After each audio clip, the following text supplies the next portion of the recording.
This video presents Admiral Joe Fowler, in his own words, talking about Disney World. Now, of course, Joe was hired by Walt Disney himself in about 1955 to come to work at Disneyland, and later moved over to Disney World to help with the development of that park. This picture, in particular, is of Walt Disney and Joe Fowler walking the property in Central Florida in about 1966. First video is from about 6 months before the park opened, while Joe was sitting in a construction trailer behind the Magic Kingdom. It's what they call B-roll footage, where they talk about things and they might use them in promotional things. The second video is from much later, in about 1981 or so, when he gave a look back at everything that was going on in development. Walt Disney World is probably the largest private construction job in America. And as the construction chief for that construction job, the number one question probably is, are you on time? Yes, we are. We have no reason at all to doubt that we will open on 1 October 1971.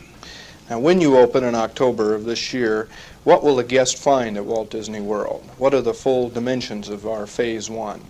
Well, they'll find everything completed that we have planned for Phase 1, including the monorail and all of the ships on the lagoon, all of the shows in the theme park. There will be, of course, a number of projects that will have started, but which we do not expect to complete until Phase 2 or one of the succeeding years. Now, will Phase 1 include an amusement theme park like Disneyland? Yes, even more extensive than Disneyland. And may I say, we believe the shows are greatly improved and much more sophisticated. And when you say improved and more sophisticated, can you give us some examples of the kind of shows that Well, I think probably the best example I can give you is A Small World. We first put the Small World in the New York Fair at an estimated cost of around $3.5 million. We put ostensibly the same show in Disneyland at a cost of $5 million. And here we are putting it in at a cost of an additional $3 million. So the show is improved and, as I say, more sophisticated. What are the similarities in what Walt Disney World will be when it opens and what you found at Disneyland when Disneyland opened? Well, the basic concept that the company has of an amusement park will be closely followed in the Disney World. We will incorporate all the lessons that we have learned in Disneyland, and of course we will maintain our very strong policies of safety, courtesy, and cleanliness. And even there, in the area of cleanliness, as you know, we have more sophisticated means of disposing of trash, as for example the AVAC system.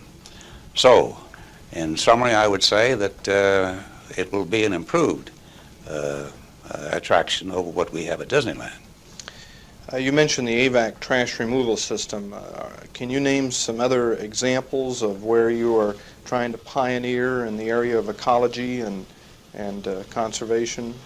Well, without getting into too much detail, we're trying to set an example in the state of Florida for clean air and clean water that comes out of our area.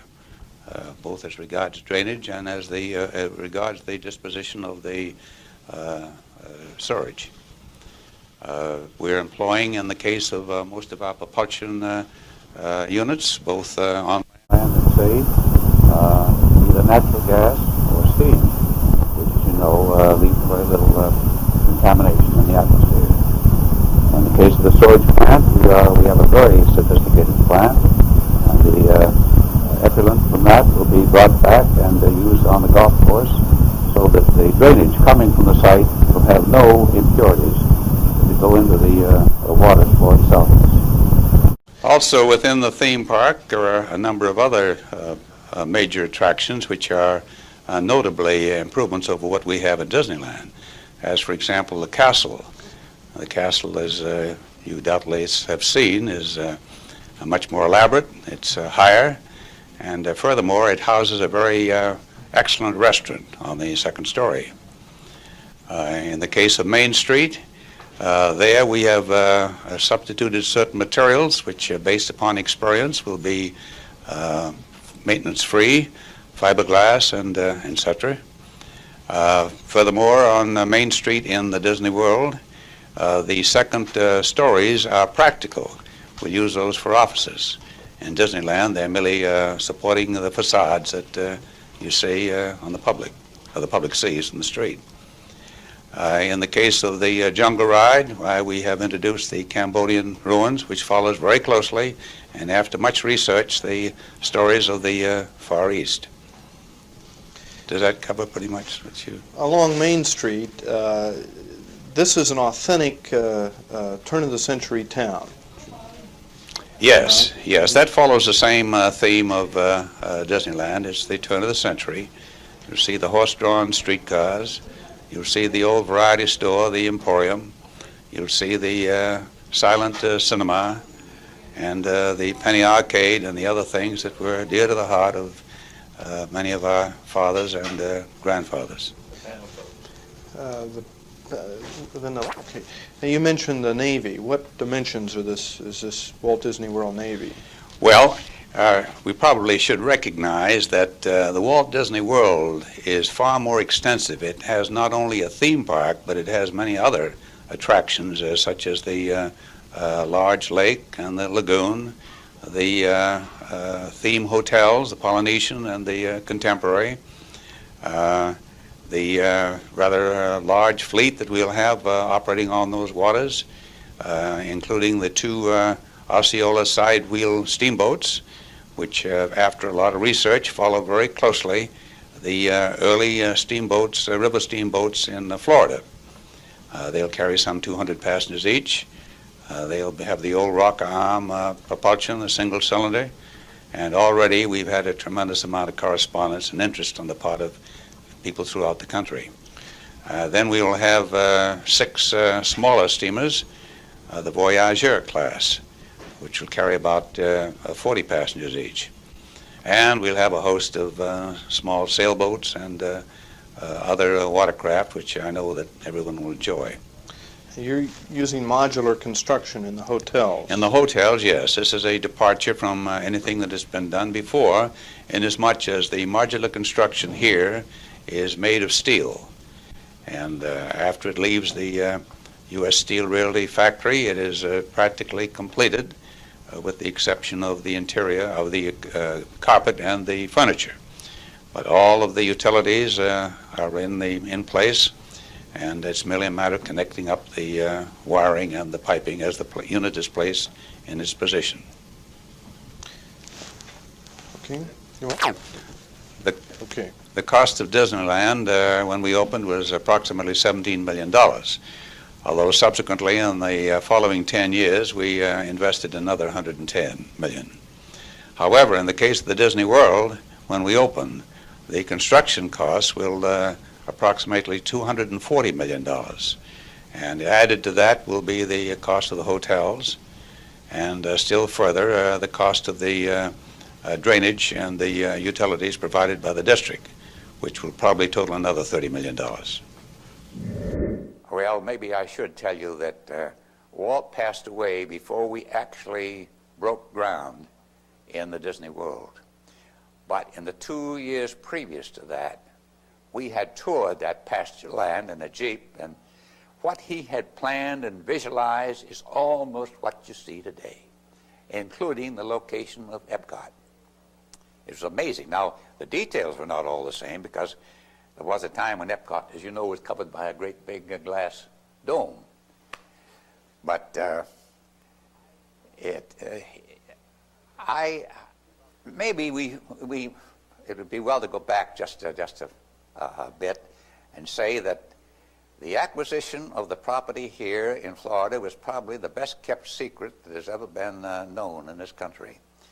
There were only 5 of us in the company that knew exactly where the land we had finally selected.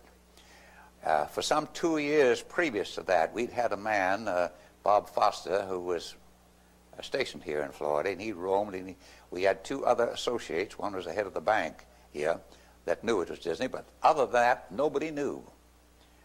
They knew it was in Florida, but that was all.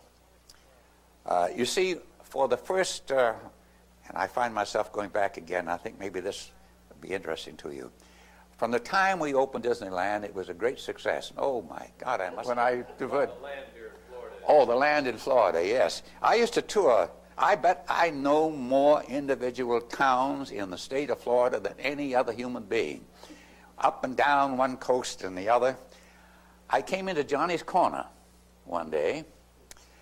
This was, 6 or 8 months before we opened Disneyland, Disney World. Before we started construction, I should say. And the old boy that ran it came from Vermont. He said, oh, this has been a terrible season. He said, if somebody come along, he said, how about you? I dropped in for a cup of coffee and a sandwich. He said, you've $2,000, I'll sell you the whole thing. Oh, one of the finest corners, you know, down there. And, of course, I didn't disclose who I was, except I was a visitor from up north, just taking a look around, etc. But I couldn't help but think I could have bought that whole property for $2,000. At least he offered it to me. And subsequently, when we bought the big property, some 28,000 plus acres, and paid $189 an acre for it, 1 year later, we had to buy part of this land that the Johnny's Corner owned, and we paid at the rate of $100,000 an acre 1 year later. Now that, of course, was an exception. But believe me, the land was the closest kept secret. I used to have to go back and report to the board of directors. I looked at a piece of property, 5,000 acres south of the airport, and I went back. I had to keep the board of directors advised. I didn't tell them where it was, but I said we didn't identify. We knew it was in Florida. That's all. And I said, Joe, what in the heck do you want 5,000 acres for? Why, you only got 260 acres at Disneyland. And I said, yeah, but let me tell you, Walt said he wants a piece of property big enough so he won't have a Las Vegas Harbor Boulevard on one side and West Street, and not with all the honky-tonk and so forth and so on. He wants to have a place big enough so he can have his park, control the periphery, etc., and so forth. Well, to make a long story short, as you know, we bought the property, and the way we bought it was this. We had, early in the game, when Arrow Development was making so many of our rides, Roy and Walt decided the best thing to do was to get control of Arrow Development, because practically all of our work was there. That we were their big support, and we wanted to be sure that we had priority. So they bought 51% of the stock, and then Walt turned to me and said, all right, Joe, you look after it. So I had to more or less look after Arrow Development. Oh, we had more fun. We rebuilt it and so forth. But anyway, Arrow Development had built the overhead railroad at Busch Gardens in Tampa. So I always had an excuse for coming to Florida. And I'd land in Tampa, and then I'd visit Busch Gardens, and we'd talk over the railroad that they were putting in over the animals and so forth. And then I'd get a car, and I'd tour over Florida, and I'd leave from somewhere in Jacksonville or one on the West Coast and have no identification of who I was or so forth. Apropos of that, I might tell you that one of the last things we did before we disclosed our purchase of it, I hired G. & Jensen, a big firm of civil engineers in West Palm Beach, and I met them at a real estate office in Miami. And I actually engaged them to start in doing the work on this plot when we were ready to go. And I said I was a retired Rear Admiral from the state of Maine with an office in New York. That's the only identification I had. They laughed at that more times. It was true. I came from Maine, and Disney had a big office in New York, but that was how we maintained the secrecy. Anyway, the time came when we were about to disclose, but Walt wanted to see. We'd written over various and sundry things, but he wanted to see the property before we made the final decision and disclosed it to the public. So we came in on our own plane to Tampa. We had an excuse, put up at the International Hotel. And Walt was a great one when he wanted to travel like that. He traveled incognito. So, and he did the same thing in Europe. Of course, everybody knew who he was. But at the Oktoberfest, nobody would disclose it. He was Mr. Smith. So we came into the International Hotel in Tampa, and we registered as Mr. Smith. And I registered as Mr. Williams. My middle name is Joseph Williams. And we were with the bellboys getting our bags together. When over the loudspeaker came a a call, Admiral Fowler, phone call. And Walt looked at me, and the manager came out and said, gee, I'm so sorry, and so forth. And they all laughed and so forth. Well, anyway, we saw Busch Gardens. We got in our plane the next morning, and we flew over the property. And he saw the lake. He saw the whole thing. You never saw anybody enthusiastic. His Cod Walker was with us, and 2 or 3 of the others. I think, I don't remember in detail who besides myself. And Walt said, all right, fellas, it's all settled. We'll buy it. That was it. And, you know, a few days later we disclosed it to the press at the hotel. But that's how we acquired the land, and it was a great problem. Let me finish, if you have no other questions, let me finish by telling you my last contact with Walt. On a Friday, Roy called me. I was in Disneyland. He said, Walt wants to see you. Walt, of course, had been very ill. He was in the hospital in St. Joseph's. And can you come up this afternoon? I said, why, of course. And so I went over to Walt's room. They had a parquet ceiling in the room with the squares. Walt got an extra pillow and propped himself up in bed, and we spent 2 hours of his planning the Disney World. He said, this is where the monorail would come in, and of course a lot of it we had talked over before, but he planned, and you never saw such enthusiasm in your life. He died at 11 o'clock the next morning. And I want to tell you, so many times when I was building Disney World and the problems that came up, and we were having a little bit of a adjustment to make and so forth, and I felt that he was looking over my shoulder when I made the decision. All right, gentlemen. Joe, I have one last question. That by all means, my friends, if you want, and I'm sure you all do, the Disney operation of Disneyland, Disney World, and the other facets of the company to continue to be the fabulous success that they still are, you must maintain the Disney image. And it was something Walt emphasized from the day that we opened, the day we started building Disneyland. I could tell you so many things, Bob, about the staff that we set up when we opened Disneyland. All right, to get back to this. Whatever you do, fellas, don't lose this Disney image. Remember, it's a family entertainment. Keep it that way. And we can... Well, for the first, I guess, maybe 4 or 5 years we operated Disneyland, he'd been asked by almost every country in Europe to build a Disneyland over there, including the head of Egypt. He used to have me handle all that correspondence, so I knew, and I had one more or less stereotyped reply, well, I'm sorry, but we are so busy improving Disneyland that we have more work than our art directors can take care of. That was what Walt felt. So he wouldn't entertain any feeling for building another one until we had the World's Fair in New York. We built 4 exhibits there, and I could talk to you for 3 hours of what happened there. We won't. But then he said, well, I guess what we've got to do is to have another Disneyland. So we looked at, I don't know how many places. We looked in Denver, Colorado. We looked in up in New England, Springfield. We looked in New York, boys of 30 acres across the place. We looked in St. Louis, and I must tell you this story. This was really we had gone so far in St. Louis, right in the shadow of the arches, that we had a big building, which we had an option on. It had 4 stories below ground and 5 stories above ground. And we had laid out the attractions. We couldn't get land to put an outside affair, so this was to be an internal Disney operation, but along the same lines of entertainment, etc. And we had spent 2 months off and on looking at this and planning almost in detail the rides and the attractions we were having at on the individual decks.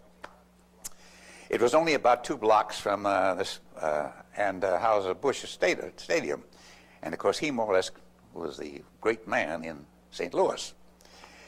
Now, The bankers were enthusiastic about this, and we had a big banquet the night before the final papers were to be signed. Walt was there, Anheuser-Busch, the mayor of St. Louis, was sitting beside me, when Mr. Bush got up, and he said, any man that thinks he can open and make a success of any amusement park and not sell beer or hard liquor ought to have his head examined. Walt was sitting right beside me, and I saw that eyebrow go up. And I said to the mayor, this is the end.